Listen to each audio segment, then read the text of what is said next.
Olá, queridos alunos, tudo bem? Eu sou o professor Guilherme Correia, professor de Direito Processual Civil, e nesse bloco eu vou trabalhar com vocês o tema da intervenção de terceiros. A gente vai dividir em duas partes as intervenções de terceiros, já que a gente tem várias intervenções de terceiros trazidas pelo novo CPC. Então o novo CPC já começa trazendo, elencando um rol de intervenções de terceiros. E aí é importante a gente já diferenciar para as antigas intervenções de terceiros, ok? Se você eventualmente estudou pelo Código Antigo, deve lembrar da nomeação à autoria. Ela não existe mais como uma intervenção de terceiro. E também a oposição também não aparece mais como uma intervenção de terceiros. Agora, nos termos do atual Código de Processo Civil, são intervenções de terceiros. Está aqui na tua tela. A assistência, que aparece em duas formas, a simples e a litisconsorcial, e nós iremos trabalhar as duas, obviamente.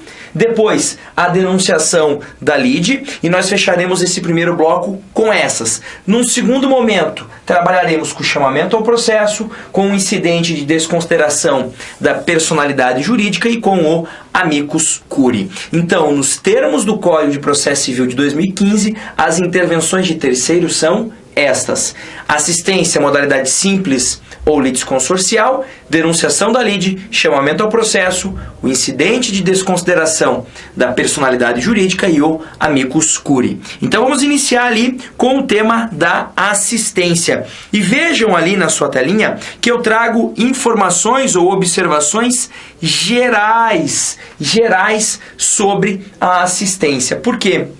São regras que valem tanto para assistência simples como para assistência litisconsorcial. E a primeira regrinha importante é essa aqui, ó. Necessidade de interesse jurídico. Na assistência, alguém que está de fora do processo vem para auxiliar, vem para assistir alguém que está no processo. E ele só pode fazer isso se ele tiver interesse jurídico naquela demanda. Significa o seguinte: se o resultado daquela demanda puder interferir numa relação jurídica que ele tem, ou com quem ele quer ajudar, ou com a parte contrária. Exemplo, eu sou sublocatário e eu vejo que tem uma ação de despejo proposta pelo locador contra o locatário. Se o locatário for despejado, o meu contrato de sublocação vai se encerrar. Então eu tenho interesse jurídico nessa demanda? Tenho, com certeza. Agora, imaginem que João litiga com Maria. E João pede uma indenização para Maria. E João está me devendo uma quantia em dinheiro. João é meu devedor. E aí eu penso, opa, se o João ganhar, ele vai ter dinheiro para me pagar. Eu posso ingressar no feito para assisti-lo, para auxiliá-lo? Não. Porque nesse caso, se João ganhar ou perder, ele continuará sendo seu credor. A relação jurídica que você tem com o João continuará existindo, independentemente do resultado daquele processo. Professor, mas era bom que o João ganhasse, porque se ele ganhar, ele me paga. Eu sei disso. Então você, nesse caso, não tem um interesse jurídico, você tem um interesse econômico. Você espera que aquela demanda chegue a um resultado, porque você entende que se tiver um resultado favorável ao João, você tem mais condições de receber o dinheiro. Mas o que eu quero dizer é que, independente de João ganhar ou perder, você continua tendo direito de crédito. Você não deixa de ser credor por essa razão. Beleza? Então, essa a primeira observação, tanto para uma quanto para outra, ou seja, em ambas as modalidades de assistência, eu preciso do interesse jurídico, ok? A segunda regrinha importante: qualquer grau de jurisdição. Cuidado para o examinador, cuidado para a FGV não te pegar e afirmar para você o seguinte: a assistência só é possível até a prolação da sentença. Mentira. Se tiver recurso, pode-se haver assistência, inclusive em grau recursal. Em qualquer grau de jurisdição é possível a assistência, claro, sempre antes do trânsito em julgado da decisão. Ok? E a terceira observação é a seguinte, dá uma olhada ali, ó. Em caso de impugnação a respeito da assistência, necessidade de decisão judicial. O que é isso?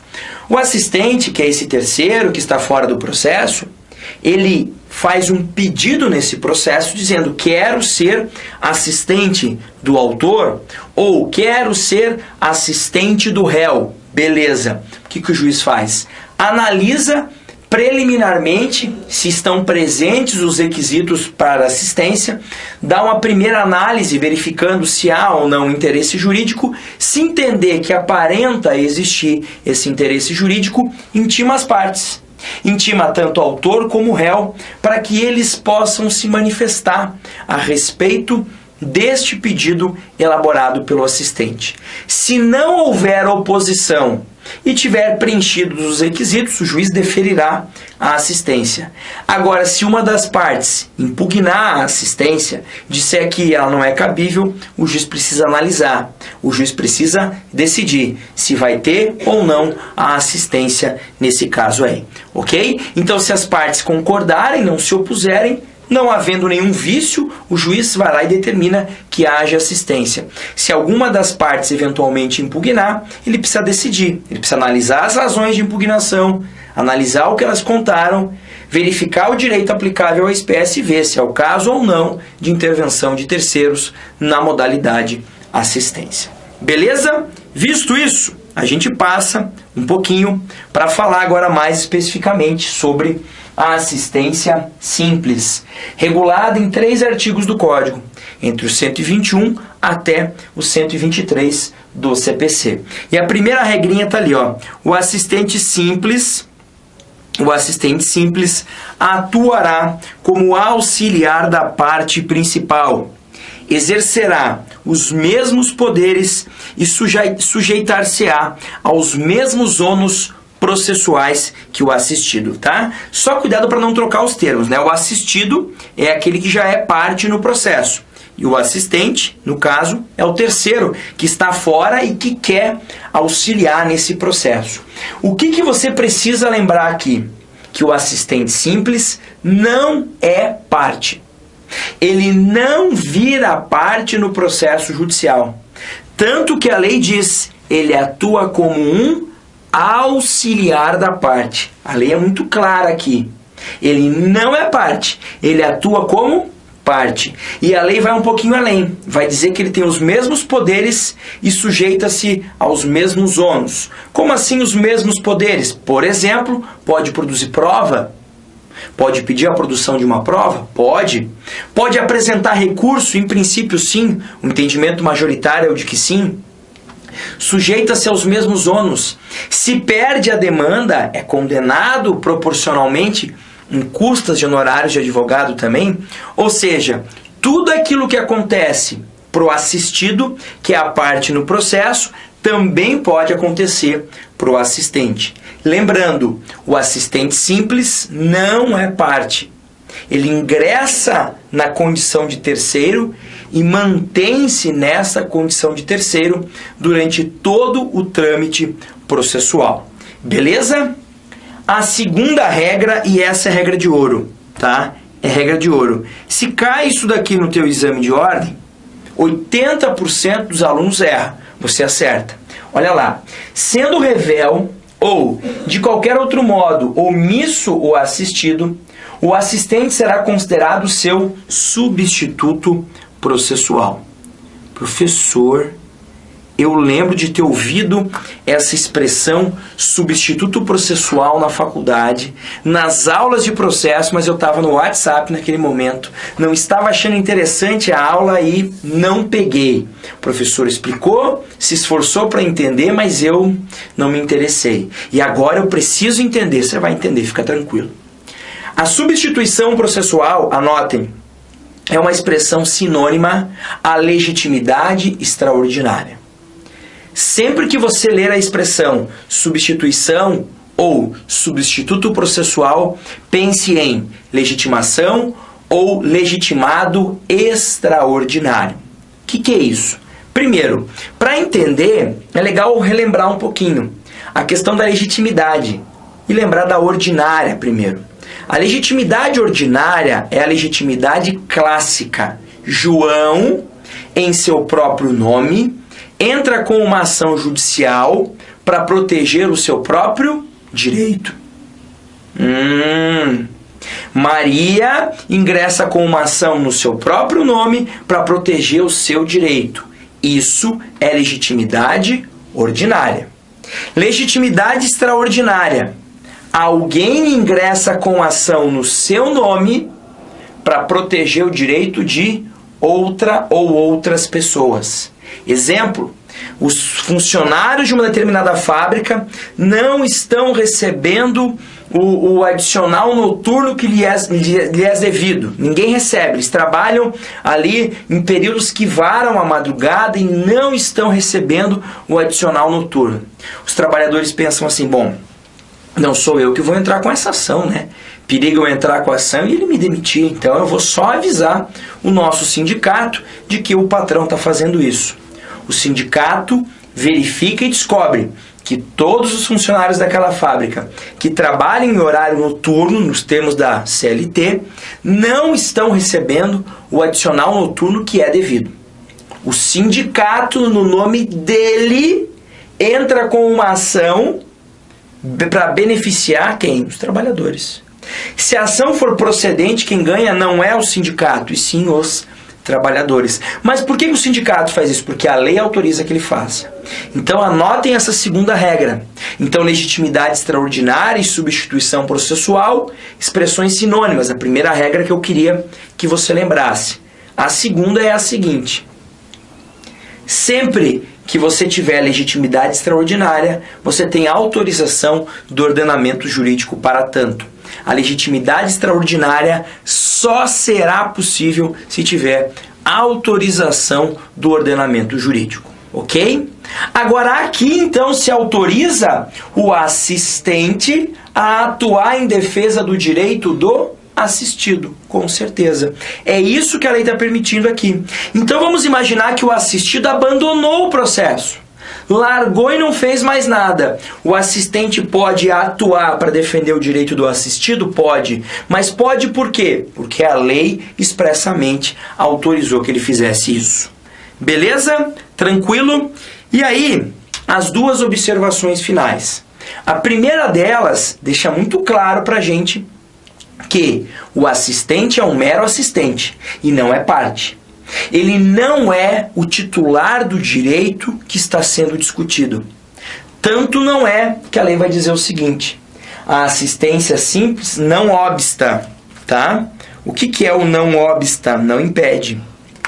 Que a parte principal, que é o assistido, né, reconheça a procedência do pedido, desista da ação, renuncie ao direito sobre o que se funda a ação ou transija sobre direitos controvertidos. Em resumo, eu sou assistido, a parte no processo. Você aí de casa é meu assistente. Não é porque você está me auxiliando no processo que eu não posso desistir dessa ação, que eu não posso fazer acordo, que eu não posso reconhecer o pedido da outra parte, que eu não posso abrir mão do meu direito. Posso, porque o direito é meu. Eu disponho dele. Você não pode se opor a isso, tá? E para a gente fechar o tema da assistência simples, o famoso chamado efeito de intervenção. O que é isso? Anota isso para mim. Efeito de intervenção é diferente de coisa julgada, tá? Coisa julgada afeta, em regra, as partes do processo. O efeito de intervenção aqui vai afetar não as partes, mas sim o assistente. Quer dizer que o assistente, aquele que ingressou no processo e não virou parte, ele é afetado por um negócio que não se chama coisa julgada, mas que muitos vão dizer que são situações parecidas, e de fato são situações parecidas. Olha o que diz a lei ali no artigo 123. Transitada em julgado a sentença no processo em que interveio o assistente, este não poderá, em processo posterior, discutir a justiça da decisão, salvo se alegar e provar que, em resumo, você é assistente. Você não vai poder rediscutir o que foi decidido aqui num processo futuro, salvo se você demonstrar o seguinte. Olha lá, primeira hipótese. Pelo estado em que recebeu o processo, ou pelas declarações e pelos atos do assistido, foi impedido de produzir provas suscetíveis de influir na sentença. Em resumo, você chegou no processo no momento em que não tinha mais condições de produzir provas que pudessem influenciar o julgador na hora de sentenciar, tá? Essa é a primeira hipótese aqui que você foge desse chamado efeito de intervenção. E a segunda delas, olha lá, desconhecia a existência de alegações ou de provas das quais o assistido, por dolo ou culpa, não se valeu. Então, muitas vezes o assistido, que é parte, está em conluio com a parte contrária e não alega várias coisas que poderiam ajudá-lo naquele processo. E você de fora, só assistente, não sabia disso. Você não vai poder ser prejudicado por esse resultado desse processo. Beleza? Isso é a assistência simples. E a litisconsorcial, para a gente fechar o tema da assistência e partir na segunda metade da aula para falar da denunciação da lide. Assistência litisconsorcial, artigo 124 do Código. Olha lá. Considera-se litisconsorte da parte principal o assistente sempre que a sentença influir na relação jurídica entre ele, assistente, e o adversário do assistido. Como assim, professor? Um exemplo clássico de assistência litisconsorcial. Eu, Guilherme, tenho um carro. Pego esse carro que está financiado com o Banco Itaú, ok? Vendo esse carro para o João, mas não aviso o banco. Paro de pagar esse carro. O que o banco faz? Entra com uma ação contra mim. Para retomar o carro, para me cobrar a dívida. O João fala, se o Guilherme perder a demanda, quem vai perder o carro sou eu. O Guilherme já está bem, já ganhou o dinheirinho dele quando vendeu o carro para mim. Então o João vai entrar como assistente no caso.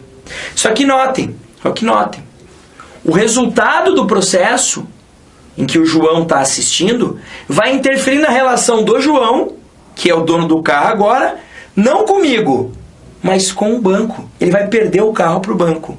Então, nesse caso, o João tem interesse sim para ingressar no processo na condição de assistente litisconsorcial. Beleza? Professor, nesse caso, não daria para o João entrar no seu lugar da ação? Ele entra e o senhor sai? Daria se o banco aceitasse. Se o banco não aceitasse, continuaria eu e ele na condição de assistente litisconsorcial. E notem que nesse caso, ele ingressa no feito e vira parte. E vira parte por quê? Porque o direito que está sendo discutido ali, que é a propriedade do carro, não é mais meu, né? É dele. É dele contra o banco, na verdade. Fechou? Então, assistência, essas as observações que eu queria trazer para vocês. Agora a gente vai falar da denunciação da lide. Tá? Temos aí vários dispositivos que tratam do tema, mais especificamente 125 até o 129 do Código. Dá aquela respirada, toma um golinho d'água, um golinho de café e vamos seguir aqui na tua preparação. Professor, o que é importante lembrar da denunciação da lide? Primeira coisa, lembrar que esse tipo de intervenção, vou destacar ali, está relacionada ao direito de regresso.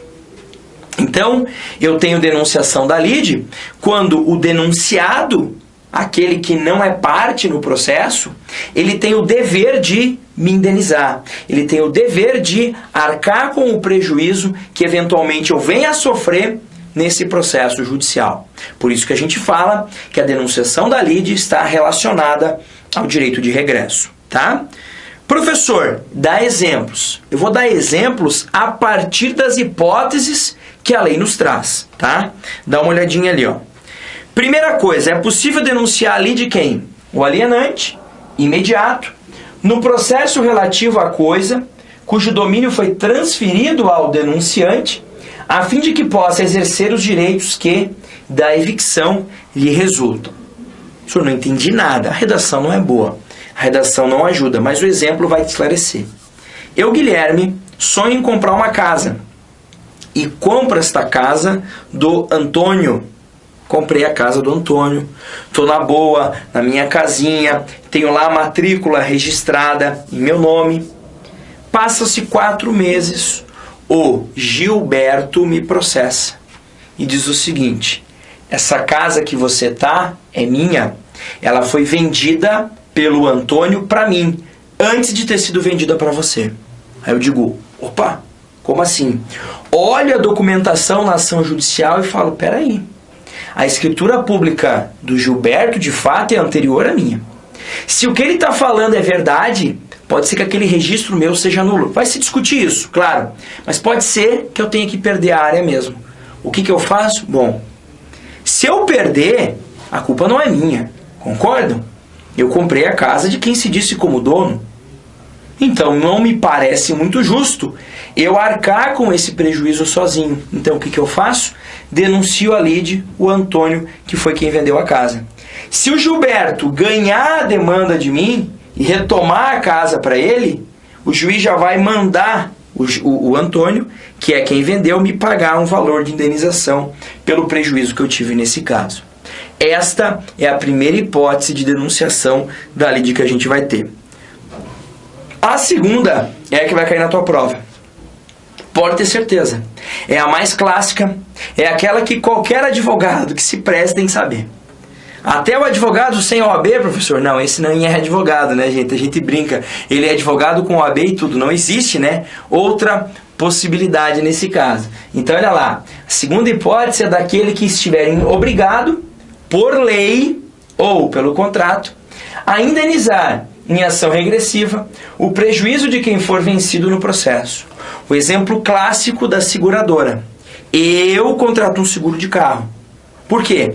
Vai que eu causo um acidente, vai que furtam o meu carro, eu tenho ali a seguradora para me proteger.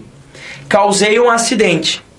A pessoa lesada por esse acidente me processa judicialmente, pedindo uma indenização. Eu falo, peraí, se for para pagar, seguradora que pague. Por quê? Fiz seguro com ela para isso. Então, professor, você pode denunciar a seguradora nesse caso? Com certeza. Porque quando eu perder, o juiz já vai condenar a seguradora a pagar para a parte. Claro, nos limites da apólice, né? Eu contratei 300 mil reais de seguro, a indenização foi de 800 mil, a seguradora vai pagar só os 300 mil, que é o que está contratado. Beleza? Agora, questionamento, que sempre apareceu em prova e sempre causou muito tumulto. Não me parece que vai causar mais, porque o código resolveu a questão. A perguntinha clássica. Eu sou obrigado a denunciar a lide? Quero dizer o seguinte, a denunciação à lide serve justamente para que você possa exercer o seu direito de regresso. Então você vai contra alguém para justamente esse alguém reparar o prejuízo que você sofreu. Porque a lei manda ele reparar ou porque um contrato manda ele reparar. Se eu não faço a denunciação da lide, eu perco o direito de regresso? Nesse nosso exemplo, se eu não chamo a seguradora para o processo, não chamei a seguradora para o processo, sou condenado e pago a indenização, será que eu posso entrar com uma ação para cobrar que ela me devolva esse valor ou eu tinha que ter feito isso via denunciação? Gente, regrinha básica. A denunciação é um benefício para a parte do processo. Se ela não quiser exercer, sem problema nenhum. Ela pode buscar reparação via ação autônoma. Então é justamente o que eu coloco aqui, ó. O indeferimento da denunciação ou sua não realização não impedem o exercício do direito de regresso, que poderá ocorrer por meio de ação autônoma. Então eu tenho a prerrogativa de denunciar a lide. Se eu não quiser, não tem problema, eu posso fazer isso por meio de ação autônoma, tá? Outra observação que a gente tem que me parece pertinente aqui para você. Possibilidade de apenas uma denunciação sucessiva. Antigamente, eu denunciava a lide a seguradora, que denunciava uma outra seguradora, que denunciava uma terceira seguradora, que denunciava uma quarta seguradora, e quando eu via, o processo tinha 6 seguradoras, uma sendo denunciada pela outra. Acabou isso. Eu denunciei a seguradora, ela é a denunciada e eu sou o denunciante. É comum utilizar-se da expressão litis denunciada, litis denunciante, ok? Ela pode denunciar uma outra seguradora, por exemplo? Pode. E a outra seguradora pode denunciar uma próxima? Não. É por isso que eu digo apenas uma denunciação sucessiva. Quando eu digo apenas uma denunciação sucessiva, eu digo o seguinte: quem foi denunciado pode denunciar ali de outra pessoa. Mas esse que foi denunciado pela segunda vez não poderá denunciar ninguém. Então, denunciei A, que pode denunciar ali de B. E B não denuncia mais ninguém. Professor, mas o B também tem o direito de ser reparado pelo direito de regresso. O que o B pode fazer para receber esse direito de regresso? Ação autônoma. Então anotem essa regra de ouro. Sempre, sempre, sempre que não for possível a denunciação à lide, ou a parte optar por não fazê-la, vai ser possível o exercício do direito de regresso pela via da ação autônoma. Tá? Professor, quem pode fazer denunciação? Autor e réu, tanto faz. Autor na inicial e réu já na contestação. Tá? E aí, para fechar, nós temos alguns dispositivos legais que a gente precisa dar uma lida, analisar, entender um pouquinho eles, porque podem aparecer na sua prova e aí a gente mata o tema da denunciação. Olha lá, 127. Feita a denunciação pelo autor, o denunciado poderá assumir a posição de litisconsorte do denunciante e acrescentar novos argumentos à petição inicial, procedendo-se em seguida à citação do réu. O autor iniciou o processo e já denunciou a lide. Esse outro pode ingressar e se juntar a ele nessa ação. E os dois virariam autores, e aí ele poderia acrescentar argumentos nesse pedido aí. Beleza? 128. E quando o réu faz a denunciação? Olha lá.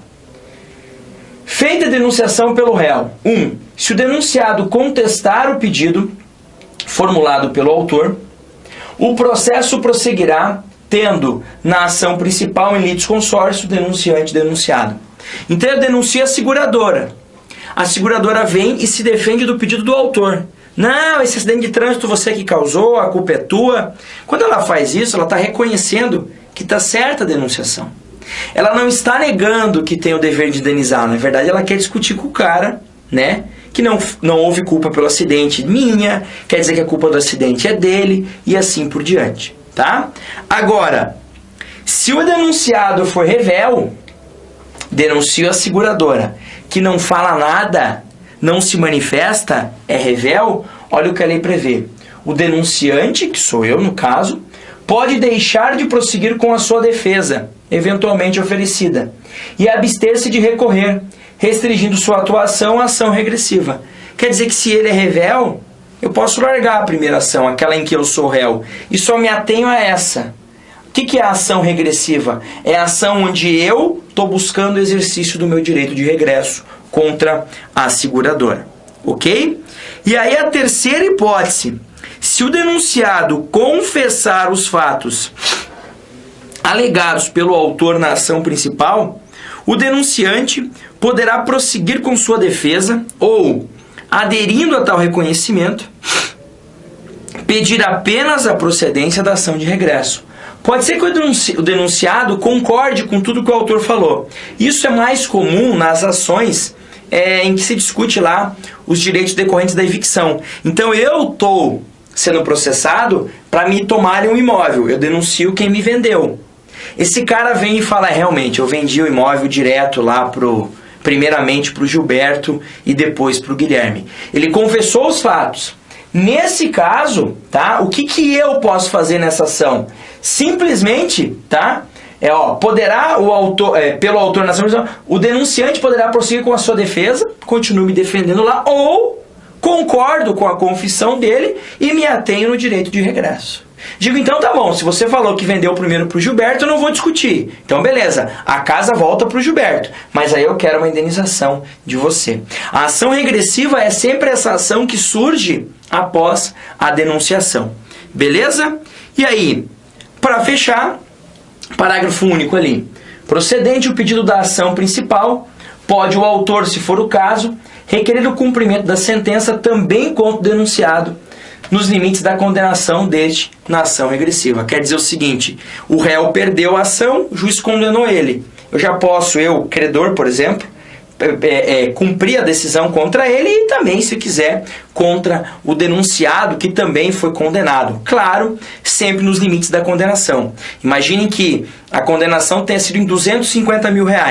A apólice do seguro era só de 200. Eu posso cobrar 200 dos dois e os 50 somente do réu originário, tá? E aí, para fechar, o 129 traz uma regra complexa e de difícil compreensão até, mas está na lei. O teu exame de ordem, pensando em FGV, é importante. Olha lá, se o denunciante for vencido, então a seguradora perde, na ação principal, se eu perco na ação principal, eu, denunciante, perco, o juiz passará o julgamento da denunciação da lide. Então eu perdi, beleza, tenho que reparar o dano, agora o juiz vai lá e analisa se a seguradora tem que assumir essa reparação do dano. Isso tudo no mesmo momento processual, tá? Não é duas sentenças. Uma sentença já faz isso tudo, tá? Agora, se eu ganho, se o denunciante for vencedor, eu ganhei. Eu não preciso pagar indenização nenhuma pelo acidente de trânsito. A culpa foi do autor do acidente, tá? Que foi quem entrou com a ação.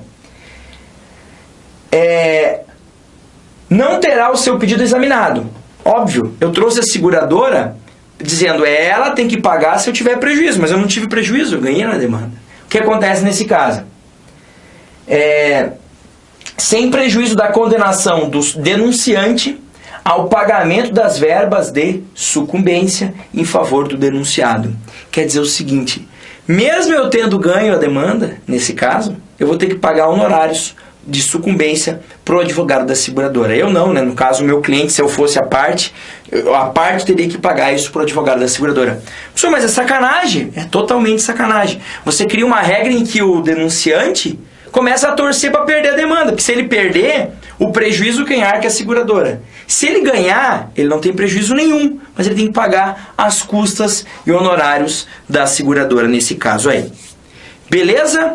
Então eram estas as disposições mais importantes sobre assistência simples, assistência litisconsorcial e denunciação da lide. Tá? No bloco seguinte, onde eu também vou trabalhar com intervenção de terceiros, a gente fala do chamamento ao processo, do incidente de desconsideração da personalidade jurídica e do amicus curiae. Ok? Um grande abraço, bons estudos e até mais.